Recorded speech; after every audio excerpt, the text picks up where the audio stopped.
दिवसानंतर राज्यातले 1 वर्षासाठी पूर्ण दौरे मी बंद करणार. 1 वर्ष तुम्हाला जसं आरक्षण दिलं इथून पाठीमागं ते आयुष्याचं झालं चंद्रसूर्य. कारण खूप त्रास होते लोकांना. गोरगरिबाला मुंबई पुण्याला अडचण आली तर मदतीला जायला कुणी नाही. तुमचा कुणी पाहुणा मराठवाड्यात पश्चिम महाराष्ट्रात असेल त्याच्या मदतीला जायला कुणी नाही. मुलाला मुलीला शिकताना शाळेत अडचण आली तर ताबडतोब मदतीला जायला कुणी नाही. आपण आता मी समाजाला सांगितले या 4-5 दिवसानंतर राज्यातले 1 वर्षासाठी पूर्ण दौरे मी बंद करणार.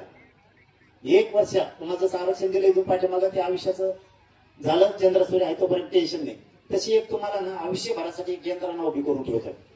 महाराष्ट्रातल्या कोणत्या कोपऱ्यात अडचण आली ते 15 मिनिटात मदतीला माणूस आला पाहिजे. तुमच्या 15 मिनिटात कुठं महाराज लोकांना अडचण येते मदतीला कुणी नाही.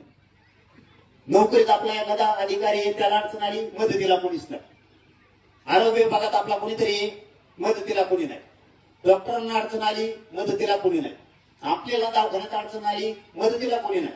पोलीस स्टेशनला आपल्याला कोणी अडचण आली मदतीला कोणी नाही. गप्पा मारायला खूप आहे. तहसीलला अडचण आली, कलेक्टर ऑफिस एसपी ऑफिसला अडचण आली मदतीला कोणी नाही. आपल्या पोरं कंपनीने नोकऱ्याला तिथं जर त्यांना कोणी दादागिरी केली अडचण आली मुलीला काही त्रास दिला मदतीला जायला कोणी नाही. येते देखील राहील ही यंत्रणा सुद्धा समाज एकत्र आलाय. पण त्या समाजासाठी त्यांच्या मदतीला प्रत्येक गल्लीत 1-2 पोरं त्यांच्या मदतीला जायला पाहिजे. ती एक यंत्रणा तर 1 वर्ष लागणार आहे मला ती उभी करायला.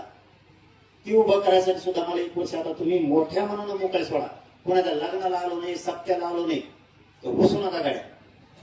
आपल्या आशय घुसत येत ना.